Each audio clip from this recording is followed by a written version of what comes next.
In this video, I'm going to be discussing the insights that I have discovered while doing meditation, how meditation has changed for me throughout my life, and if by that point in the video you are sold with meditation, then I will give you some tips in regards to how you can get started. The first tip with meditation, or the first insight that I've discovered, is it relates to self-awareness, because in our own minds, throughout the day, there is a narrative that we tell ourselves. Whether it is having a conversation with some friends and you feel like they are judging you, or whether it is after that conversation and you are thinking, oh, did I say something wrong? Is there something I could have done better? Or maybe it's not even about interaction with others. Maybe you have a fear of failure, for example. With meditation, it kind of gives you self-awareness to kind of cut off this narrative before it spirals into a rabbit hole. For someone like me, that is a definite worrier. This ability to kind of cut off downward spirals or just worries in my own head has been extremely powerful. No, I can't do it every single day because, like any other human, I am prone to stress and anxiety. But even if you cut down half of the distressing thoughts you have in a day, for most people that will make a significant reduction, or it will make a significant change in their life. The second insight is to be more grateful and present in our conversations. If we are worrying about things, then it's going to be very hard to be present in that moment. It's going to be hard for us to really appreciate the person we're speaking to or the thing we're doing in that moment. And it's going to be a lot harder for us to be grateful for the things around us. And gratitude is something that it teaches you as well. It does something called metta, which is something called loving kindness, I believe, is the Pali translation. But just in general, because you are more self-aware, this allows you to not only reduce the negative thoughts before they happen, but it allows you to be more present with the conversations you have with others, and with just being more present with whatever activity you do in the day, which I think is extremely powerful. Kind of similar to being grateful is meditation teaches you to just be a good, kind person. It teaches you to understand that everyone, whether you like them or dislike them, whether they have done favors for you or whether they have been a problem for you, it makes you realize that to a certain extent, debatable, but free will doesn't really exist, and that people are just a product of the external environment they have been brought up in. For example, if someone had an abusive parent, which made them therefore be abusive, that's not to say that what they're doing isn't wrong, but you have a bit more sympathy for them because they probably went through a lot of things to make them into that person. And if they are being negative or whatever towards someone else, they're going through a lot of pain as well. So even the people in my life who have made me depressed, upset, whatever, I feel like even if I don't have compassion for that person, I understand the logical steps that led them to be the person that they are. By doing this, you see the person not as an enemy, but more as just a product of their environment. The fourth point, this kind of relates to self-awareness, but it allows you to reduce anxiety in the moment. Me personally, I've struggled with anxiety throughout my life, and whilst the things I've mentioned are more chronic benefits over time, in the moment, if you practice breathing techniques, for example, it can really reduce stress and anxiety in that moment. So if there's times that I am really stressed, whether it's before an interview or before a difficult conversation with someone, meditating and focusing on my breathing techniques and helping to clear my mind has been really useful for me. The things I've mentioned are very much related to psychology and behavior, but there's also like a plethora of health benefits.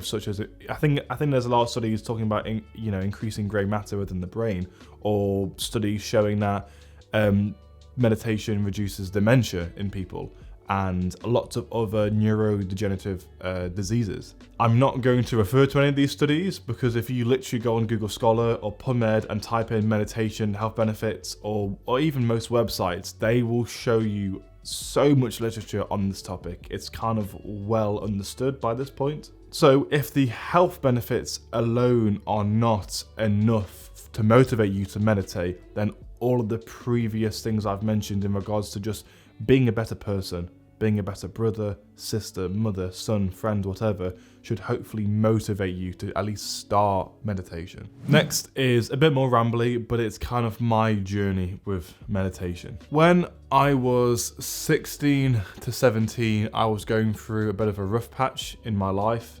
and I was quite stressed. I was quite anxious. I felt quite depressed at times, and I wanted something to kind of help me feel better. So I looked into meditation. And at this point, it was very simple. It was just lying down on my bed, doing breathing techniques.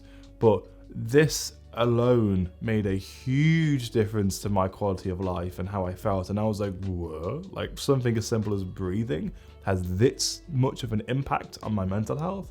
The idea was crazy to me. And so I did these breathing techniques on and off for a few years as I got older. But as I did get older though, the idea of meditation changed for me. Meditation became not just an antidote for when I felt stressed in the moment, but I became aware of the multitude of psychological benefits rather than just improving my quality of life or just improving health. When I don't meditate for like a week, for example, it's similar to skipping the gym for a long period of time. You definitely feel the difference, and that's how I know within myself meditation clearly plays a huge role in why I feel happy and content with my life. The best way I can kind of sell meditation is that you can make an argument that consciousness is one of the most important things in our lives. It influences who we are, the emotions we have, the thoughts we have, our intentions, our behaviors, our decisions,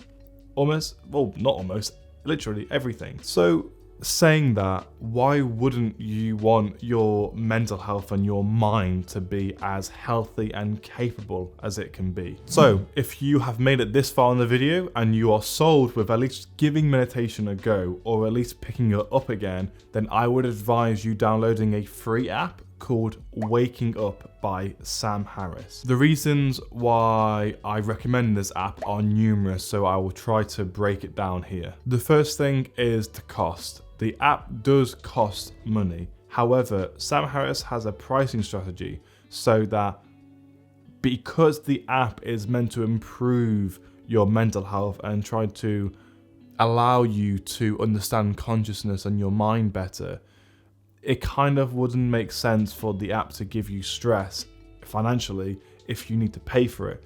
So therefore, the pricing model Sam Harris does is that if paying for the app gives you any kind of stress at all, or in other words, if you can't afford it, it's free.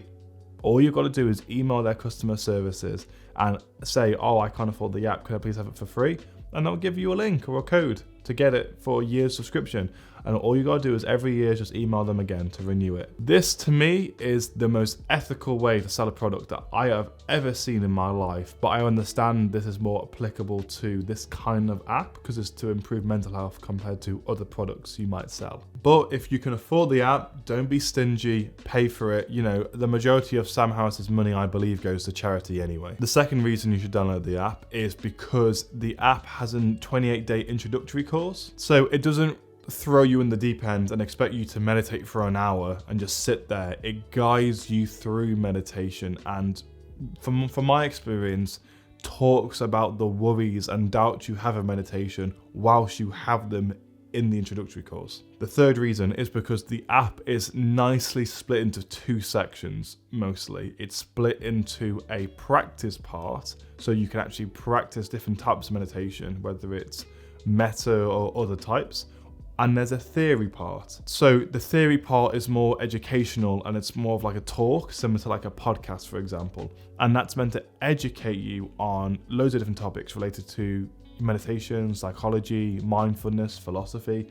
And these things are meant to complement the practice sessions you have when practicing meditation. Lastly, the app is updated fairly frequently. So even if you look at all the content and you listen to all of it every day, which there's a lot of content, so that will take quite a while. Even if you use up all the content, it's updated. So I'm fairly certain it'll take you a long time to get up to date and just run out of content. At this point, I'm really selling this app and it looks like a sponsor, but considering I currently have 11 subscribers, I highly doubt this is a sponsor. I'm just referring you to this app because I think it's had a huge impact on how I meditate, my life, and I feel like it can benefit a lot of other people who currently don't meditate who are thinking of doing it. If you enjoyed this video on how meditation has changed for me throughout my life, you might enjoy the video I will link here talking about how my mindset for work has changed throughout my life and how I work in a way that is not only more productive, but also in a way that I have more fulfillment from my work. Thanks for watching and I'll see you there. Adios amigos.